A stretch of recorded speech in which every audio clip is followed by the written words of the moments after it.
сөйлесулерді бардырамыз. Эфирда «Саз» деген музыкалық программа.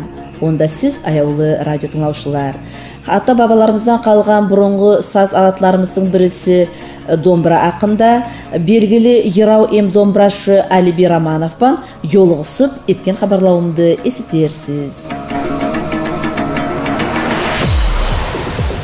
Домбыра сазы шөлмен жайылып саулы дүнияды уянтады.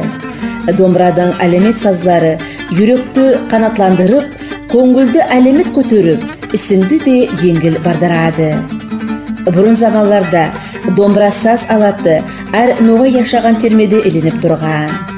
Ерға ұста ноғайлар домбыраға шаң бастырмай, қолдан қолға көшіріп, төгірегіне әдемдерді жинап, ерлатып да, елатып да, боздатып да болған. Ноғайлар қонып көшіп жүрсе де, миллет саз алаты домбырада ойнау өнері. Жүздеген өмірлер есіп келген елі құллар астында көмілмей, бүгінлерде де халық арасында яс өлендей өркөн атып, өрленіп барады. Ата-бабаларымыздан қалған өнерді ясларымыз арасында яюшыларымыздың бірісі Ноғай Ерауы Алиби Романовты қоспаға болады. Алиби Құбый ұлын домбырасыз көз алдына әкелу бек қиын. Алиби мытыңыздағы мен білістен біздің кең төселген Ноғай шөлімізде бұрынғы ата-бабаларымыздан қалған саз алатларының бірісі, домбыра алатын таралтушылардың бірісі сіз деп мен есіме келеді. Сол домбыраның ақынан, не үшін өзіңізді домбыраман, жерман, аңман байланыстырғасыз? Яды осы өзіңіздің үйіңізді туғанларыңыз, ата-анаңыздан сізге келгенде не айтыр едіңіз? Бізде үйде менің тауқым ақтастарлы, кең маңлайлы анам домбырашы, әлде яшайды, атам да сарыншы. Менің анам яқтан нағаш тұқымларымыз ұста болған. Домбыра ясайдан болады. Мен шындай саз алатылар, ортеке. Бас деп менің анамнан үйренген ерім арып келіп, мен қасыңда ятқанмын деп, мені біріншілей домбырада қолымы сатып, сол сазды емей ерді үйренгенмін. Соны ойна қараңызда бірге сенің.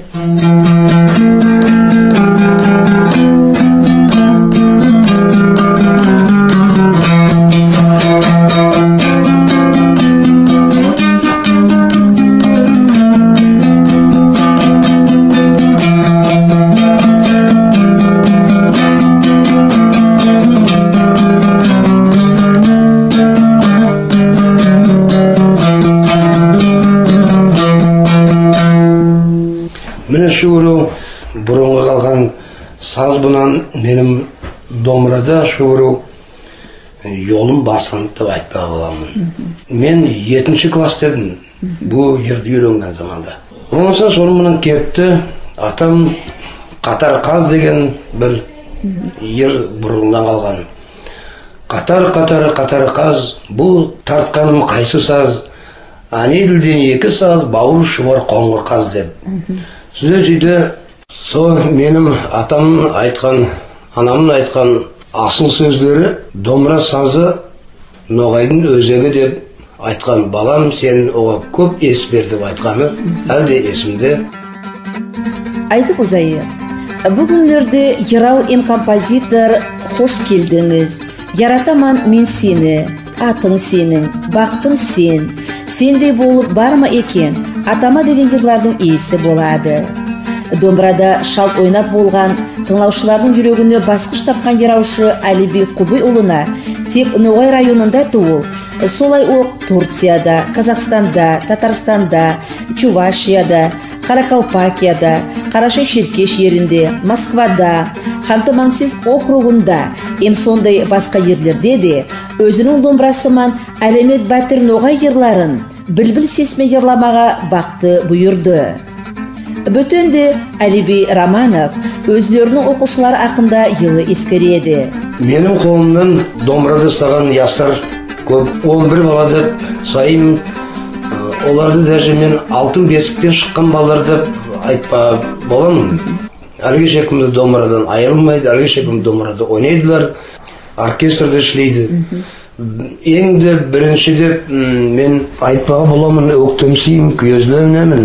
Сондай да күйөзлөнөмүн.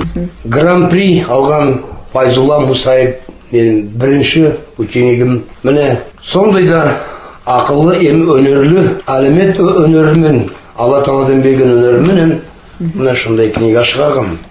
Ичинде жазады: биринчидей домбырам сазды колума саткан окутушум Алиби Романов деп бек көздөнөмүн. Ноғай халқының ақыны Алиби Романовтың еткен ісі халқыман, елімен білінмей қалмады.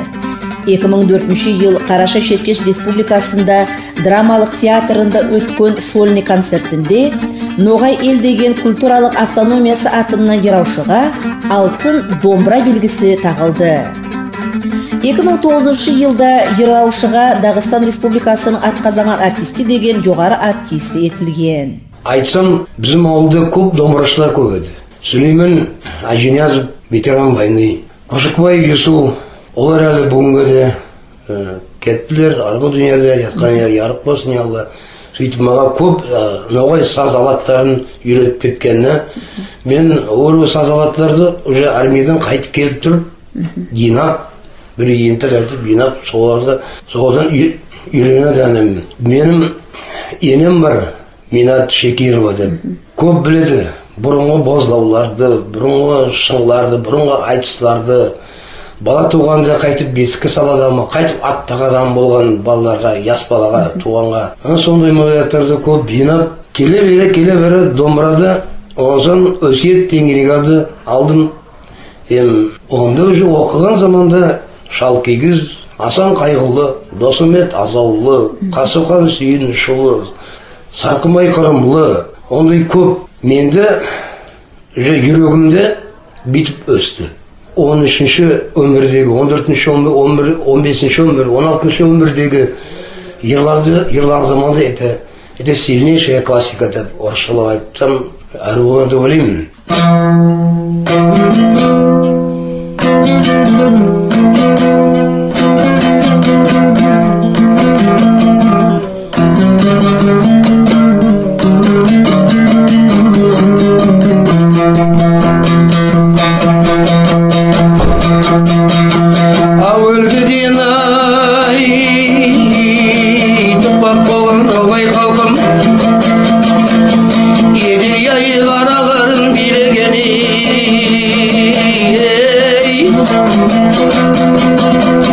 Yayık sudan yayındарды ойнағаны, ел анасы едірінде ялдап бойлағаны.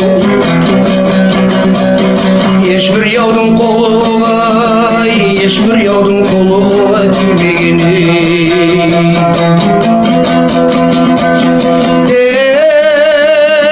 Тер суыман құм суына айтып кетті бізден қалған тамыр деп ай.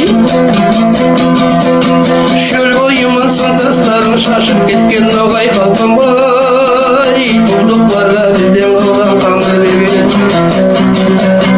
Шөл бойымын сантастарын шашып кеткен Ноғай халқым бай, құлдықларға бізден қалған қамыр деп. Сіз саз деген музыкалық программада ата-бабаларымыздан қалған бұрынғы саз алатларымыздың бірісі домбыра ақында Жырау домбырашы, домбырады таралтушы Алиби Романовпан жолығысып, еткен хабарлауымды тыңладыңыз.